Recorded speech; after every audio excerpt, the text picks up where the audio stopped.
Welcome back, everybody. And we're about to start the more formal part of our program, but if you could help me thank the staff here at the Vancouver Convention Centre for their hospitality today. Serving people lunch, a high-quality lunch like they did today, is not easy.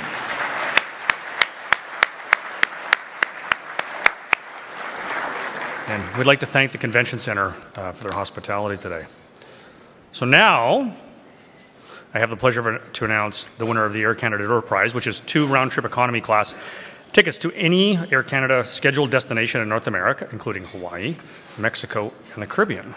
And the winner is, how fitting, Cheryl Cahill, Chief Instructor, Aviation Programs, Aerospace Campus, BCIT. Cheryl, give us a wave. Congratulations. And if you'd like to see my colleagues on the way out, we'll make sure you get those vouchers. And thank you again to Air Canada for that.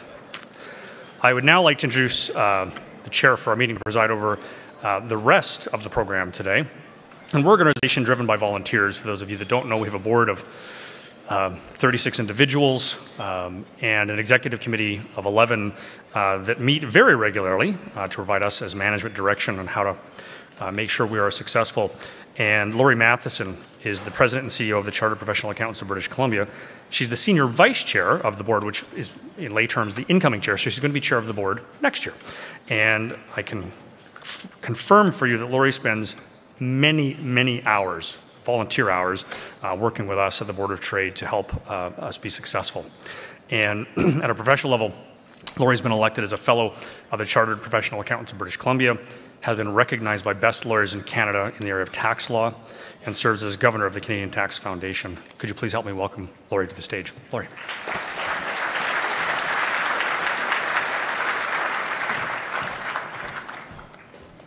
Thank you very much, David, and good afternoon, everyone. Welcome. As mentioned, my name is Lori Matheson, and I am the president and CEO of CPA BC, and I'm privileged to serve as the current senior vice chair of the Greater Vancouver Board of Trade. It is now my pleasure to introduce to you the people sitting at our head table, and I'd ask each of the guests to stand as they are introduced. And ladies and gentlemen, if you could please hold your applause until the end. So first is the Executive Vice President of Creativity and Innovation for Stantec, Stannis Smith. Next is the Chair of the Board for the Vancouver Airport Authority, Mary Jordan. Then we have the Senior Vice President of Regional Markets for Air Canada, Kevin Howlett. To his left is the Chief of the Musqueam Indian Band, Chief Wayne Sparrow. Next is Director of the Vancouver Airport Authority and the Governor of the Greater Vancouver Board of Trade, Ken Martin. And next to him, I'd like again to welcome Vice President of the Greater Vancouver Board of Trade, David Crawford. And then we have the Vice President and Regional Head of Commercial Banking of BC and the Yukon for CIBC, Phil Lane. And finally, our keynote speaker and special guest, President and CEO of the Vancouver Airport Authority and Director of the Greater Vancouver Board of Trade, Craig Richmond.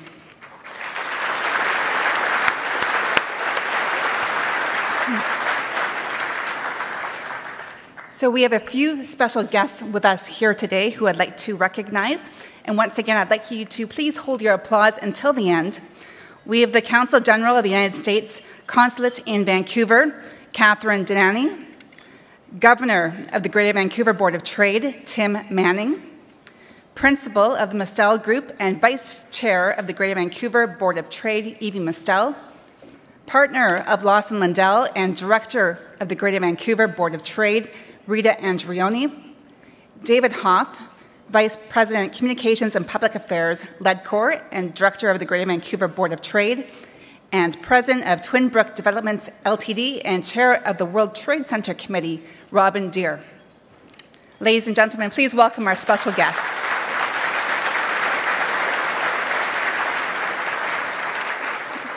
So I'd now like to invite the Executive Vice President of Creativity and Innovation for Stantec, Stannis Smith, to formally introduce our keynote speaker. Please welcome Stannis to the stage.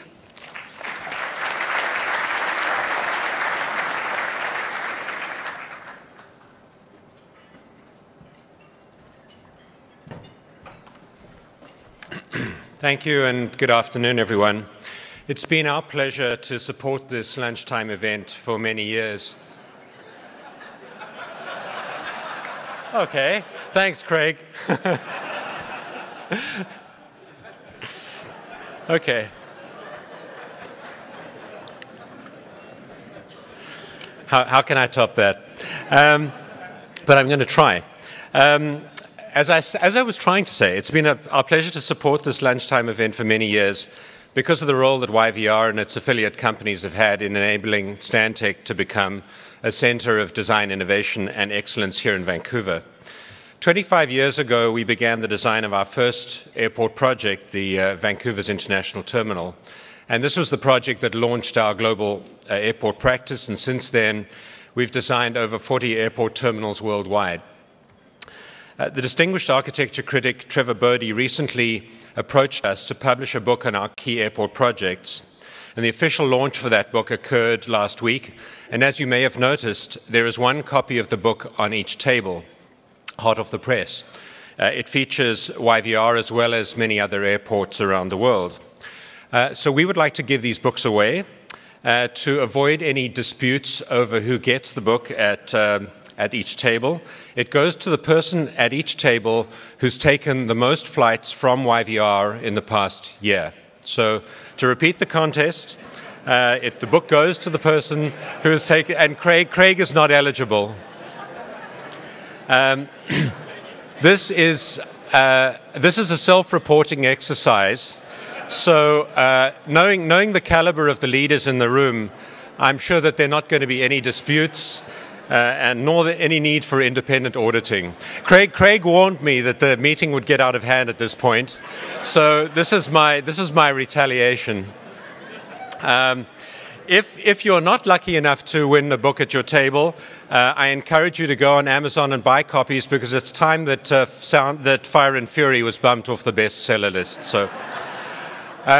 Anyway, the contest only starts after Craig has finished his presentation, please. So without further ado, I'd like to introduce Craig, the CEO of Vancouver Airport Authority, as our speaker today. Craig probably needs little introduction to this audience, and the awards and accolades for him and his team keep coming. Over the past year, YVR was named the best airport in North America for an unprecedented 8th year in succession. This recognition comes from residents and visitors to Vancouver who appreciate the customer service, amenities, passenger experience, and the airport's unique and distinctive sense of place, which is an element that Stantec has been involved in developing. Last year, Craig was named Director of the Year by Airport Revenue News for his role as an innovator of the passenger experience, driver of growth, and a leader on national aviation issues. And this is an extraordinary accomplishment when you realize that the competitors for this award are the leaders of many of the largest airports around the world. Craig's talk today will focus on how YVR lifts the economy of British Columbia by connecting its people and products to the world. He'll provide a snapshot of 2017, demonstrating how the extraordinary and continuous growth at YVR is good for everyone, and how YVR intends to manage this growth while continuing to deliver an outstanding customer experience. So please join me in welcoming Craig Richmond.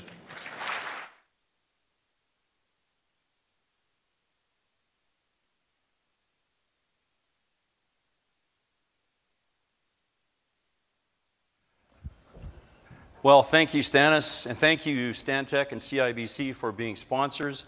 Thank you again to the U.S. Consul General, Catherine Denani, for coming here. David Goldstein is here from Destination Canada, with whom we just signed an MOU last week.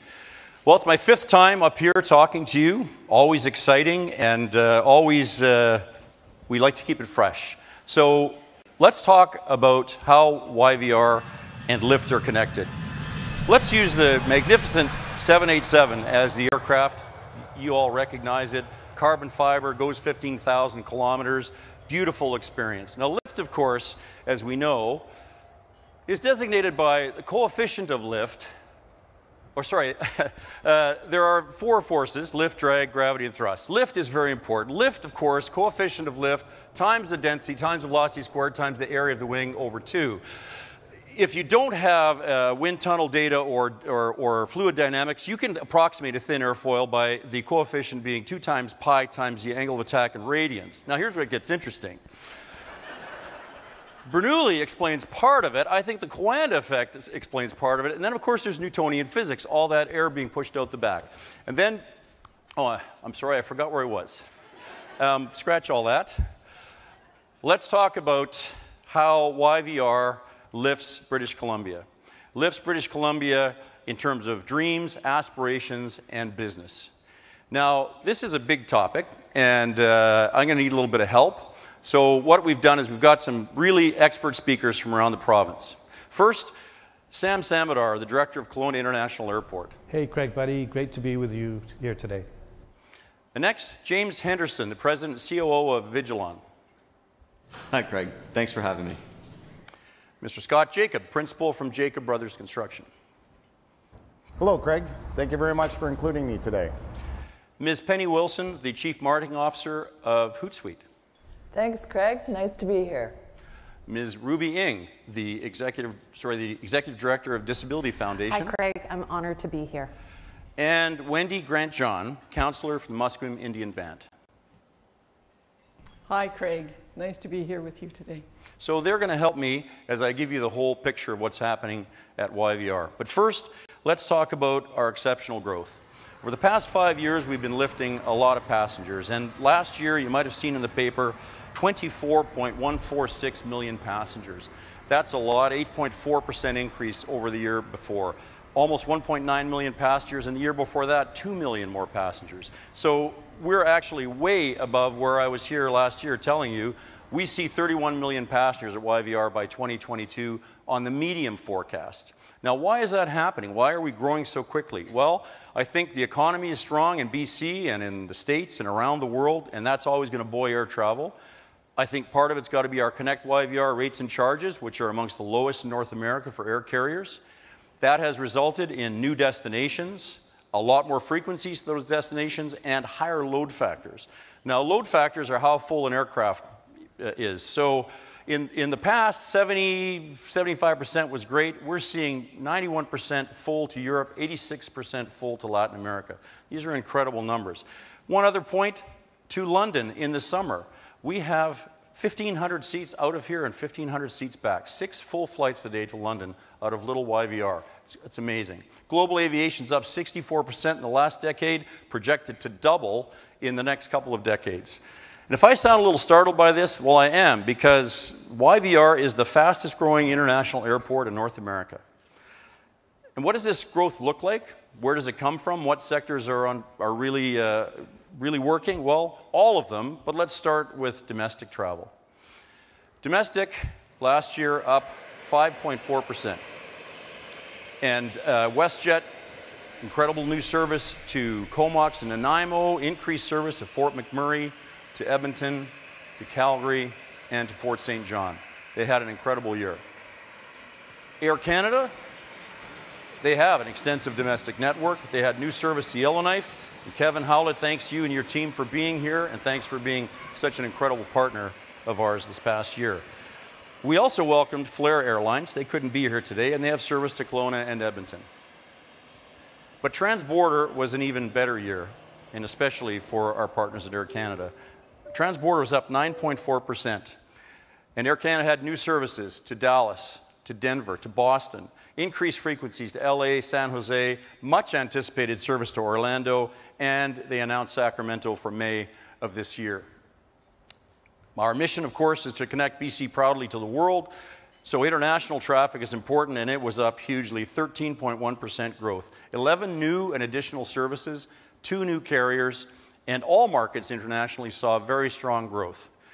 But why don't we start with our growth to China? In March, we kicked off with Cathay Pacific flying their brand new Airbus A350-900, first to arrive at YVR, increased Hong Kong service, and a great new product. China Southern flies now from Guangzhou through Vancouver to Mexico City, and I'll talk about those connections in a minute. It's our first link from China through to Mexico. A new partner, Hong Kong Airlines. When I found out Jackie Chan was on the inaugural, I trained to fight him, but then I folded like a cheap suit when I saw what he could do. And you know, we got 1 million views on social media from that. Now we have 3 airlines serving Hong Kong. Icelandair increased its service to daily. If you haven't had a chance to fly that airline to Reykjavik, you really have to give it a shot. And Air New Zealand, longtime partner of ours, celebrated 10th anniversary with a haka performance on the ramp, which frankly was intimidating and really fun at the same time. We also welcome Sunwing to Montego Bay. I see some friends from Vantage out there. They have really improved Sangster International Airport in Jamaica hugely over the past decade. So glad to see the Vantage team here today. Now back to Air Canada internationally. Spectacular new services: Nagoya, Frankfurt, Taipei, and Gatwick, and Melbourne in December. Melbourne's a long way, 16-hour flight, so you could sleep for 8 hours and still have to fly to London. Huge economic investment from Air Canada. And what makes that possible is banking. Settle down, Phil, not your kind of banking. You'll get your cut. I'm talking about banking at the airport. And so what is banking? Banking is essentially, in airport terms, economies of scale, bringing in all kinds of people from different places and then putting them on airplanes to somewhere else. So let's just talk about one here, where you can fly from Air Canada out of Newark to Vancouver and then all the way across the Pacific to Melbourne. Putting those people from Newark through our terminal quickly, efficiently, through the customs and getting them to Melbourne is important. Scared some people in Australia when I showed up. Great flight. And then, of course, when you go back, or sorry, when you add in all the other flights they have, and you fly the 3 flights that Air Canada has to Australia, now you get an idea of what the banking can be like. And banking helps everybody in this room because that means there's more potential for you to get on flights every which way. You need to have the right airplanes. Air Canada does with, of course, the 787. You need to have a terminal. We've been working on this for 25 years, how to get people quickly through connections. Because if you're efficient, if the baggage system works, if you get through the customs in either direction, it's efficient and comfortable, we can increase destinations. We're at 127 now. We want to get to 144. And believe it or not, the best way now to get to New York out of Australia is through Vancouver. Of course, you don't have to just go to Vancouver. You can go to any place in Western Canada. In fact, you can go to any one of these destinations, Prince George, Edmonton, Calgary, or Kamloops. You could go to Kelowna. And to talk about what that banking has done for Kelowna, Mr. Sam Samadar. Vision for YLW has become the best mid-sized airport in North America, which supports our city vision, which is to become the best mid-sized city in North America. YVR has been a tremendous partner, and the way I can best describe it is when we look at the connectivity between Kelowna and Vancouver, our busiest city pair is that link. In the summertime, we have 94 flights a week, which result in almost 7,500 seats. And in the wintertime, that grows to 130 flights a week, representing 10,000 seats. We're well known for our tourism, and we look at ski and golf and wine, agriculture. All those things certainly make the Okanagan unique. Our international traffic originates out of places like Melbourne and Brisbane that's destined for our local ski hills. We know on certain flights with the YVR Kelowna connection that we have 40% of that traffic that's destined for our Okanagan Mountains. Almost 50% of the landmass of Kelowna is tied into agriculture. And the example I can best give you is the cherry farmers who will produce and pick their cherries in the morning, put them through production during midday, and they're on refrigerated trucks to YVR as underbelly cargo on passenger flights heading to places like China and Japan. It's a tremendous synergy between the Okanagan and Vancouver in terms of forming the agricultural community here in the Okanagan. The best thing I can say between YVR and YLW is it's all about collaboration, about working together. We all share the same passenger that connects between YLW and YVR and beyond. It's that connectivity from other areas within the province, including YLW, that help feed into YVR, that develops our connections globally. And those are very, very important in terms of driving our local economies regionally, whether it's the Okanagan or whether it's Prince George in the north and other communities around BC. Well, thanks for that, Sam. It's amazing how you turned my talk into a talk about Kelowna. I want to talk about another force, and we use the Mexico City as an example. The force is drag. So lift is important, drag is bad. Drag is bad for aircraft, bad for airports. couple years ago, we only had one flight a day to Mexico City. It was a good flight, Air Canada, great flight, but not a lot of options. With the removal of drag, basically visa restrictions, we now have all of these. Aeromexico flying double daily, Interjet 4 times a week, WestJet in May will be daily, and China Southern, as I said earlier, flying through Vancouver and on to Mexico City. Of course, there are other flights to Mexico, but let's just concentrate on Mexico City for a second, because that is a hub into South America. 1,400 seats a day now, as of the end of the year, into Mexico City, all because of a reduction of visa requirements. And why is that important? Well, let me back up and use some examples from other regions. So because we have open skies to the US, we have 28 nonstop flights. Europe got 10. We've got 8 nonstop flights to China. Oh, hang on a second. 2 more just added yesterday, Shenzhen and Tianjin. So that'd be 10. 8 to Mexico, 3 to Australia, and to the continent of South America, 0 nonstop flights. Something ain't right here, and what ain't right here is that we don't have visa-free travel to the States, or to South America through Vancouver. We have it to a bunch of cities in China. There's no reason why we can't have Canadian carriers flying from, let's say, Rio through Vancouver on to China. Could be Air Canada, might be a WestJet 787, but not taking advantage of this is a drag on BC's economy. You might have noticed we're right halfway between South America and China, and we're right on the same route. So it really is a drag that we don't have that. So we've got to get the Canadian government to increase the bilaterals, that's the trade agreements, and to reduce the visa restrictions.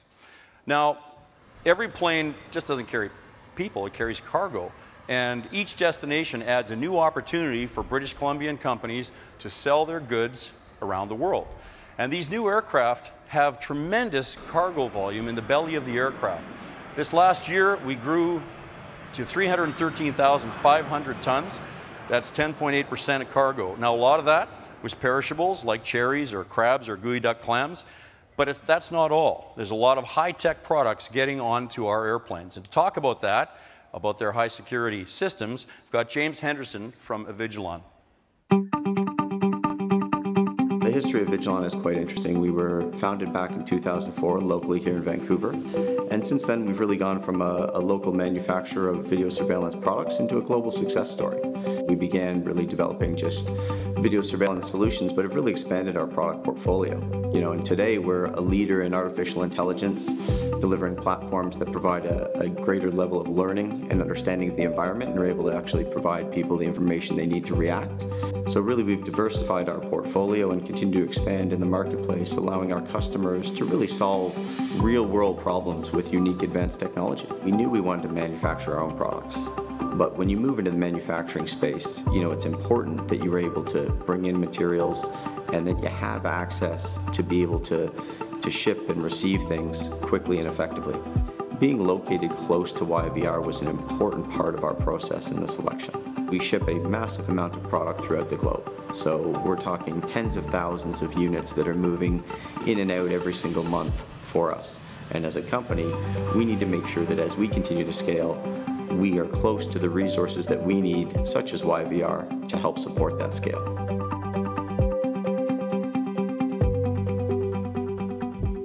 Thanks, James.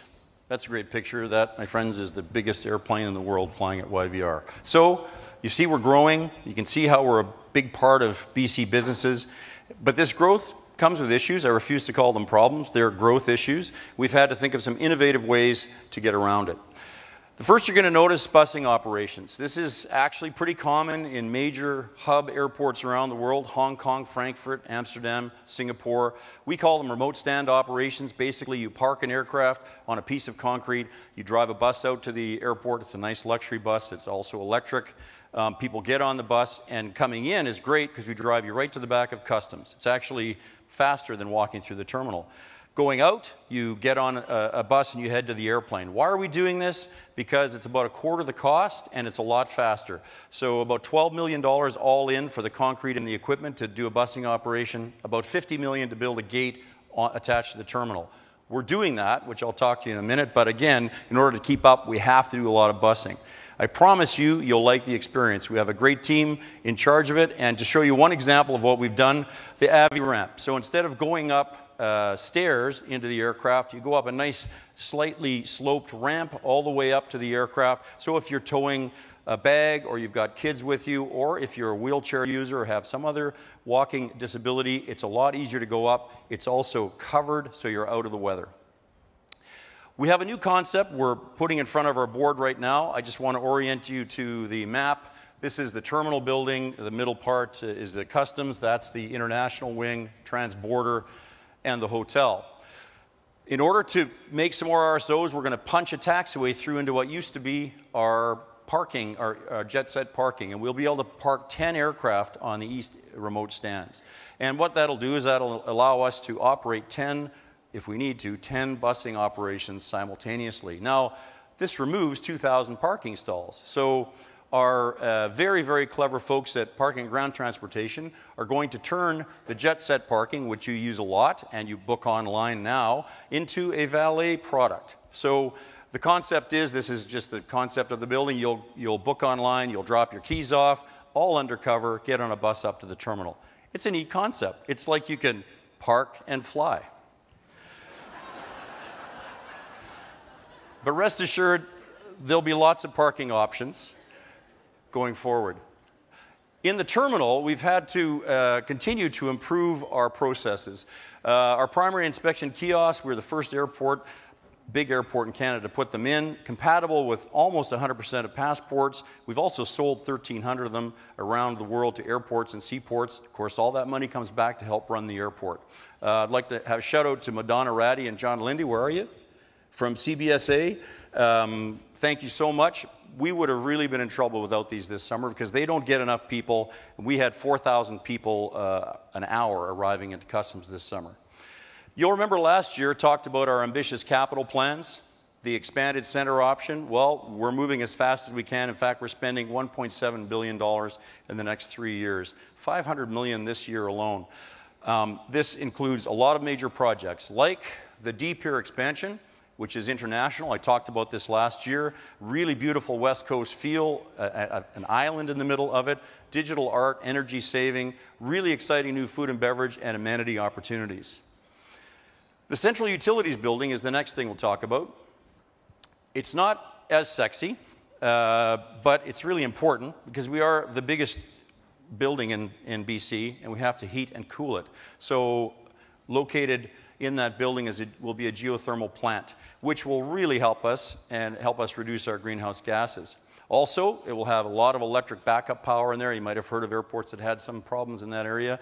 We're not going to have that problem. We already have good backup. There'll be 4 big generators in this building to make sure that we don't have any issues.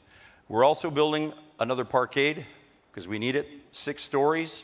It'll have a rainwater harvesting system because even though on a day like today you wonder about that, you remember a few years ago in the drought, we didn't have any water to water our extensive landscaping. Plus, this huge cistern we're going to have collecting all this water will be used in the event of an earthquake to put out any fires at the airport.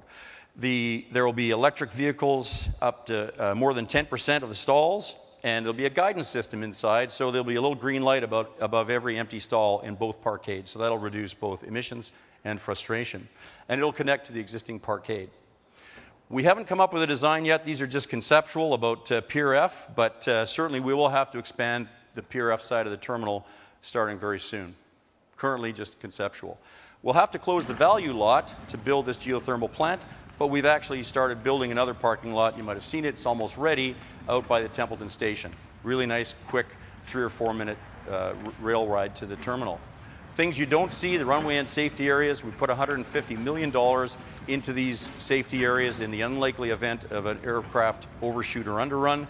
We've done the south runway and the crosswind. We're about to start the north. We're doing double what will be the Canadian standard because at YVR, the safety standard is where we begin, not where we end. So it's lots of work, lots of concrete, lots of metal to cut, and that means lots of jobs. So I'd like to introduce Mr. Scott Jacobs from Jacobs Construction. The Jacob Brothers is a privately held construction company. We're based in Surrey, British Columbia. We started our business in early 2008. After individually having long, successful construction careers, we thought we'd go into business for ourselves.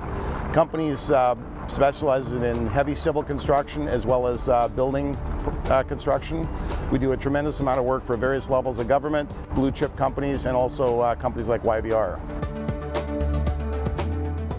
Through our relationship with YVR, we do all manner of projects. Some are ground side, some are air side, some are on the airfield, and some are inside the terminal itself.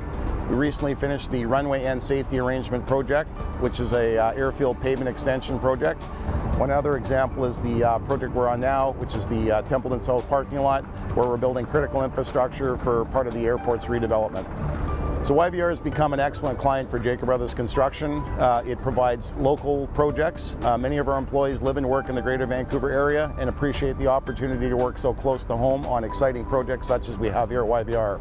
YVR is much more than a transportation hub for Jacob Brothers.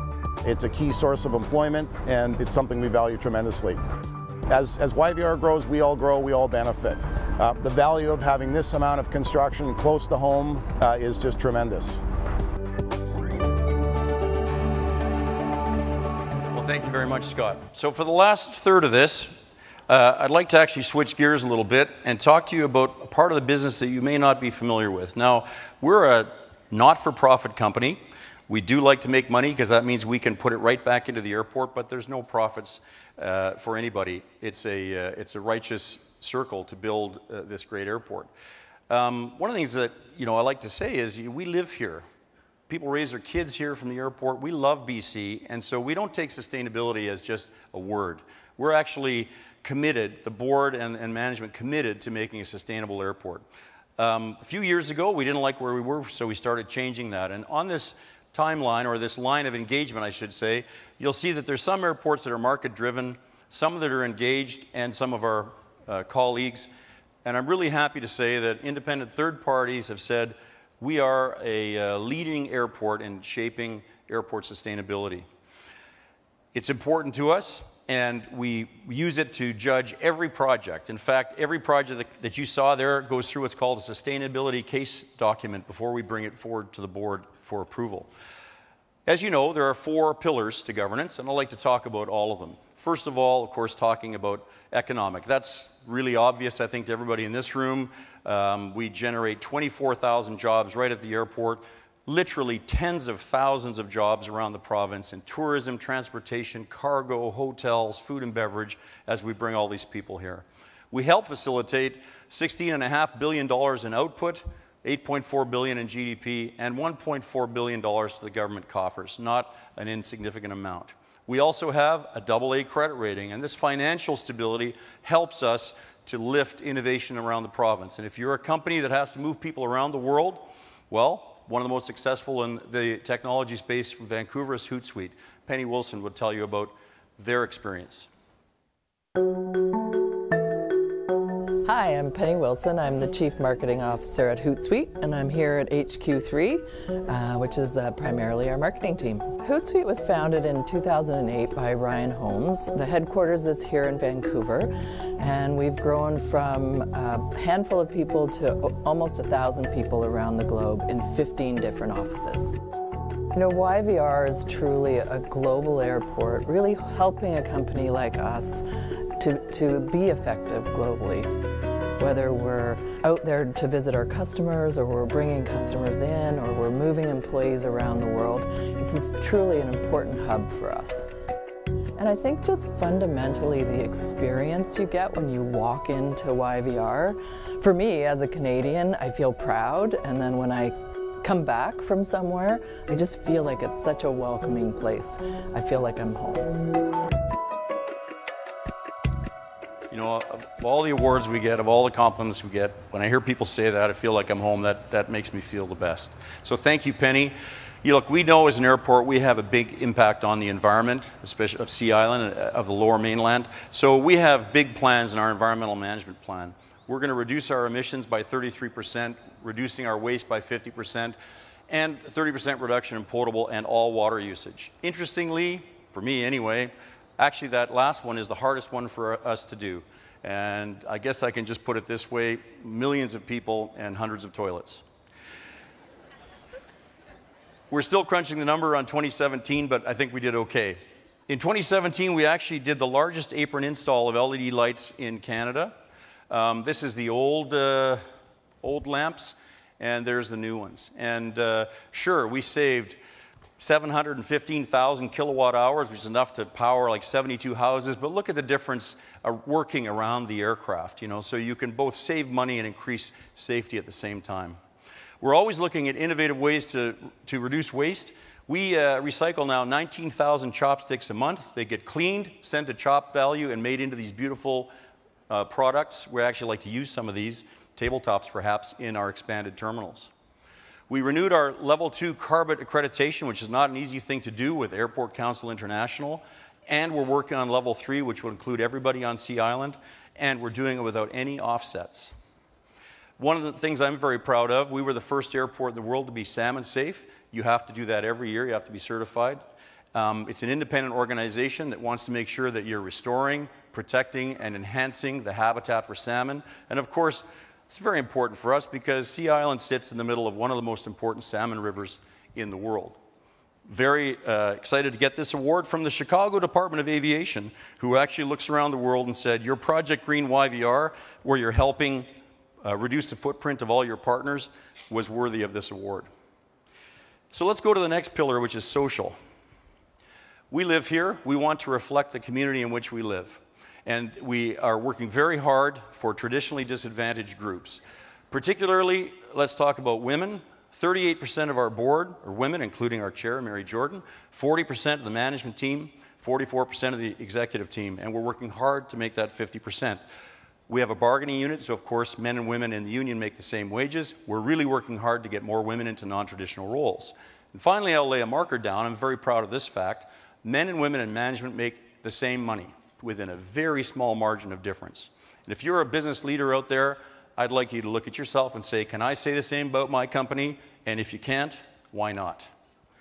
We're working very hard to increase visible minorities in all parts of our business, including management. And in fact, we were recognized by the governance professionals in Canada, given a Best Practices Enhancing Boardroom Diversity Award last year. In terms of persons with disabilities, I sit on something called the President's Group. I'd like to talk to you individually about that.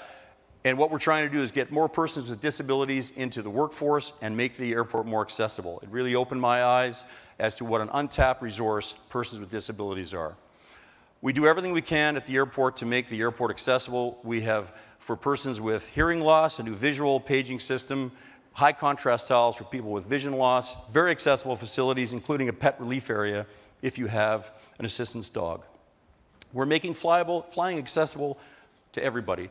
And I'm really excited about the latest thing we've done with the Canucks Autism Network, the I Can Fly program, which is essentially a sticker that goes on the boarding pass so people know to treat persons with autism a little differently. We've made it available to every airport in Canada free. I know Sam's doing it in Kelowna, and our folks in Vantage have actually taken it to Cyprus. We're very close partners with many communities that have disabilities, and we like to, because we want everybody to enjoy flying and enjoy life. And Ruby Ng from the Disability Foundation would like to talk about that. The vision for the Disability Foundation is to empower people with physical disabilities to reimagine what is possible. Our mission is to provide opportunities for active living, outdoor adapted activities, and special assistance in order to empower each individual's journeys. Participants have opportunities to engage in hiking in the wilderness using the trail rider, as well as adapted paddleboarding, as well as adapted kayaking. For the Disability Sailing Association, it is an incredible, incredible experience to be able to be on the open water, to feel the sense of independence and freedom being out in an adapted Martin 16 sailboat. There are participants who had never been on the water before. They had never imagined that they could have an experience where they leave the disability or they leave their wheelchair back on shore. That's one of the transformational experiences, and that's what we mean when we say We want to help people reimagine what's possible. YVR helps generate lift for the Disability Foundation, specifically by showing their commitment to accessibility and inclusion, by enabling us to raise awareness and let more people know about the opportunities for quality of life and active living for people with physical disabilities. We have aspirational goals, we have an aspirational vision. We believe that with teamwork, anything is possible, and we love that one of our leading partners is YVR. Thank you very much, Ruby.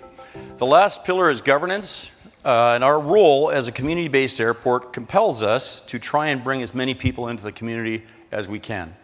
We have a long-term lease with the government. We're stewards of the land, tasked with utilizing it for all the people of BC and to look after the land. And we recognize that the Musqueam Indian Band has been the stewards of this land for thousands of years. We're on their traditional territory. We don't just recognize it. This past year was a great milestone. We signed a historic 30-year agreement with the Musqueam, including revenue sharing, jobs, apprenticeships, and a great program to move the airport forward. But it's not about this signing so much as the chance for real friendship and real changes, real partnership. And I'm excited to think about what's going to happen over the next 30 years. And Wendy Grant-John will share more with you.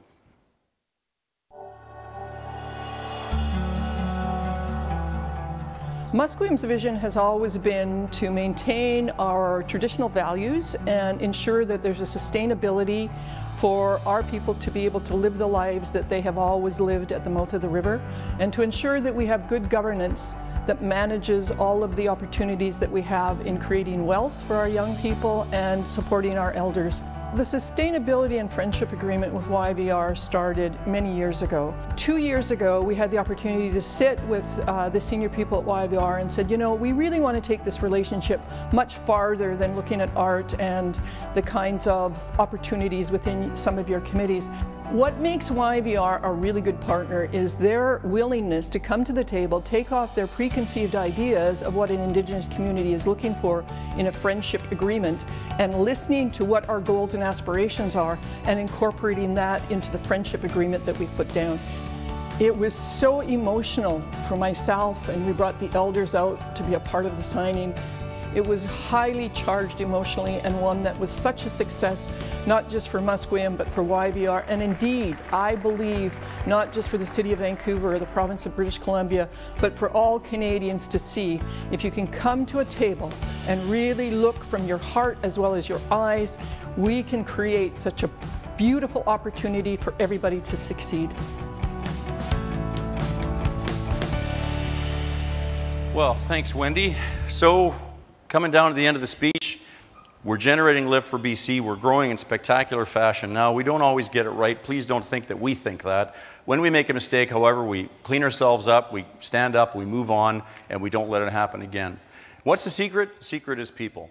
To paraphrase Pericles from 2,500 years ago, it's people who are ashamed to fall below a certain standard. People like this, like our magnificent green coats, our people who work at the airport, our YVR Stars, a program we have where anybody in the airport can nominate anybody else. And next Thursday, we're going to have that party, which is fantastic, a great feeling because it crosses all 24,000 jobs. I think the most telling award for us was mentioned earlier, the Skytrax Award, which we have won now 8 years in a row, more than any airport or any other airline. Thank you very much for that. We try very hard to be a sustainable connecting hub between the Americas and Asia, and we try to do it with some flair and some panache for you, the customer. It speaks to our vision. So, to wrap up, I want to thank you for your help over the past year when we've talked to the government about keeping us in our current governance mode and not moving to share capitalization. The BC business community, all levels of government just said, no, we like it the way it is. I want to thank you for your help on the master plan, which has been a 3-year program. I want to thank you for your patience during construction. We'll do everything we can to ease your travel, but as we grow, there are bound to be a few areas of friction.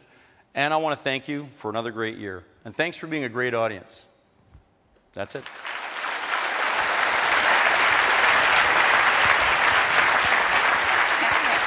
I have 4 quick other things. First of all, the testimonial speakers, and Chief Wayne Sparrow is here instead of Wendy. Could you please stand up? Those who give the testimony. Sam, I know you're here. I saw you.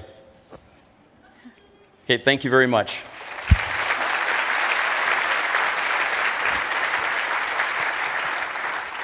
It's a pretty good presentation. If you like it, the hyphen guys are right over there, and you can sign a check. The third thing is there's somebody in the audience that really embodies what YVR is all about. Obviously, great accountant, but a mentor, a friend to many, a strategist, a person who really has been the glue that's held the finance department together. Mr. Glenn McCoy, the best airport CFO in the world, is going to be retiring this June. Glenn, where are you?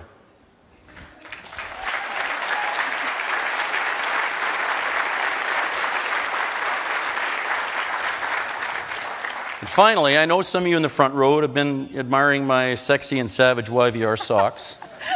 And I want to tell you right here today that, Kevin, you're going to get a pair, and you're going to get a pair, and you're going to get a pair.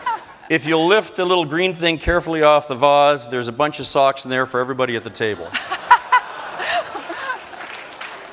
And you can feel good when you wear your socks around. You can feel good that we've donated, for every one of those socks, we've donated a pair of nice warm socks to an at-risk youth, to our partners at Covenant House. That's it. Thanks.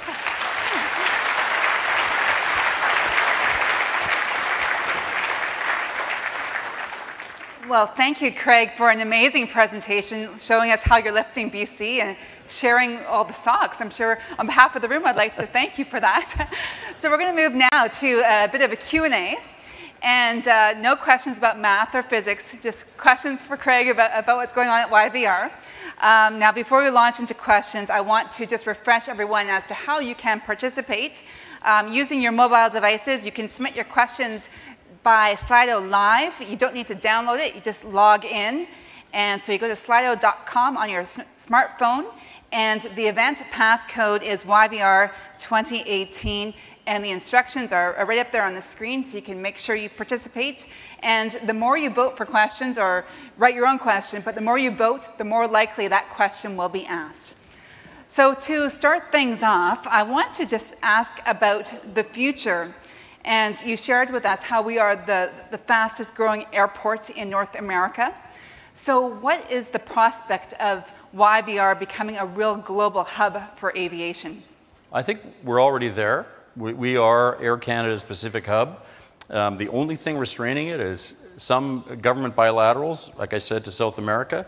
We have everything we need, and like I say, we built that terminal back in 1996 for what is going on right now. That is what has enabled us to grow and to pass the hubbing traffic through. So I don't see any restrictions to it. I think that 31 million target by 2022 may be conservative. Good to hear. So we've talked about the capacity at the airport, certainly moving goods, moving people. Are there any challenges, non-airport challenges you see in respect of infrastructure in Greater Vancouver? Yes, I think everybody who lives here will realize that our road network, our transit network is just not keeping up. So we're very keen for some kind of solution to come along. Interestingly, we just did a 20-year master plan. It's not runways, terminals, it's not airspace. What gives us the most heartburn is the ground access to the airport. If somebody's got a 7 a.m. flight and they live in Surrey, what time will they have to leave to get to the airport? It's very worrying to us. Yes, and you hear that same chorus around the region. So I'm going to stay on the transportation theme and look at the first question up on Slido with 25 votes. Is YVR prepared to embrace ride-sharing technology once there is a provincial regulatory framework in place? Yes. Good to hear. And so we have both parking dealt with as well as hopefully greater accessibility.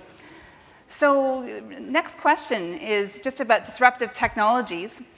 With 15 votes, what do you foresee as being the most disruptive technology for the airport? It's a good question. I think the most disruptive technology is going to be the advent of your biometrics becoming your passport. I don't see it as disruptive in a bad way. I think most of us in this room fly all the time. I think it's past time that We know who you are. We know you bought a ticket 4 weeks ago, and that you should be able to go through all the airport processes very quickly if you're a known traveler. I think that's soon. So we have disruptive technologies. We have all sorts of different threats from different angles. What is the biggest threat? The question there with 14 votes. Biggest threat that YVR is going to face in the years to come? Well, actually Seattle, I think, is going to be a big threat to YVR because Delta Airlines, flies down there. The U.S. is still the biggest aviation market in the world. They have said publicly they want to take some of our traffic away, and they're finally building a terminal which can connect people properly. I think Seattle is going to be our most serious competitive threat. We can win if we can get the government regulations and things like I talked about, the easing visa requirements for people from South America. So just thinking about the airport, where it's situated in that neighborhood, there's a question about how is the MacArthur Glen Outlet Mall doing? And has its evolution and really just the build out of that space, we've talked about the parking lots and everything else that will fill in the space. How is that doing? Is it meeting expectations? And how far off is phase 2? I think expectation-wise, it's done extremely well. I think it would be the 6th most successful mall in Canada on its own. For an outlet mall, that's incredible. And we're looking at the right time to do phase 2. Certainly we're bringing that to our board, but we're very happy with that investment. It's going to pay off hugely. And in sort of that context of tenants, both slightly beyond the airport and with the airport itself, how is YVR keeping its competitive edge while having to cope with the challenging tax regime and also federal rents? Well, I think our Connect YVR program says it all. We do not recover all of the costs that we incur in looking after the airlines. We said, look, we're going to give a break, a 15% drop in landing fees and terminal fees 2 years ago, and that goes out for another 3 years. I think we've done very well. And I have to say this because I get paid too. $20 AIF, and most of the big airports are higher than that in Canada. So we've managed to find a good balance. So let's move on a little bit to thinking about technology in the context of airport operations. There with question 11, and you mentioned you mentioned fire and safeguarding water. There was a question up there, which I just saw, it disappeared, about whether or not YVR is investing in an app that would enable the airport to contact employees in the event of an emergency or a disaster. Well, it's an interesting idea. We spend a lot of time on emergency planning. We worry about any kind of technology that has to contact people if the net fails, that kind of thing. So it's not a bad idea. We'll look at it. We have a lot of ways to inform everybody who needs to get back to the island if something happened. And I think we saw an example today, although it turned out to be a bit of a false alarm. The tsunami warning was, I think, very brilliant, and I saw that people all along the coast were moving in. We're huge fans of that kind of preparation. And NAFTA also is a very current topic right now. Is there an impact of NAFTA negotiations on life at the airport? I'm not sure there would be a direct link to open skies, but there certainly would be an impact on business, and business travel is a huge part of what's keeping lift going for YVR. So I, of course, like everybody in this room, would be dreading any change to NAFTA. Yeah. Now, I also wanted to ask about autonomous vehicles. We talked about ride sharing, we talked about different solutions for parking. What about autonomous vehicles? Does that fit into the master plan? Well, we've done some trials on autonomous cleaning vehicles in the terminal, but I think what you're talking about is outside. Actually, we're ready for it. We've been thinking about it. We're going to make the new parkade scalable. We could change if we don't need all that parking, because frankly, I think that no offense to us, but if you could have your autonomous vehicle drop you off at the airport and then go home, I think you probably would. I think you're right. Now, you've gone through the various awards that YVR has so beautifully won over the last number of years. And so certainly YVR is admired around the world. But how about you? Are there other airports that you really look up to, aspire to take inspiration from? Well, I think it's got to be Singapore Changi. I have tremendous respect for what they've done. They're just so imaginative. I mean, who would think of a butterfly museum in an airport? And they also seem to be able to turn around their ideas very quickly. So we want to emulate them. I think the terminal was actually built emulating Schiphol back 20 years ago, and they still are a world leader. So those are two airports that are really top of my list. And any specific ideas from those airports that you'd like to emulate right here in Vancouver? Yes. Butterfly Museum? But I don't want to talk about it. Now, how about SeaTac? It's growing in 2019, and new services are going into Everett. What is your view about the potential threat from those new facilities south of the border? As I said, huge. SeaTac is the threat because of the 350 million people in the U.S. that Delta can draw on, and they could make that a real threat to the Air Canada Pacific hub. So I think we have time for just one more question here. Why don't we go, you mentioned the status in terms of the capitalization, and that was certainly very much in the news and on people's minds towards the end of last year. What is the current status of those discussions, conversations around the possible capitalization of the airport? Well, I don't mean to parse semantics here, but we are actually a private company, so we are privatized. I think what people mean, will it be share capitalized? I don't know. All I know is that every year that we put more money into the airport, it gets more expensive, and if somebody wants to buy it, they're going to have to make their money back, and all of you will have to pay for it again. That is probably the best argument against it that I have. Very well put. And I have to ask one last question. Are you interested in being premier? No.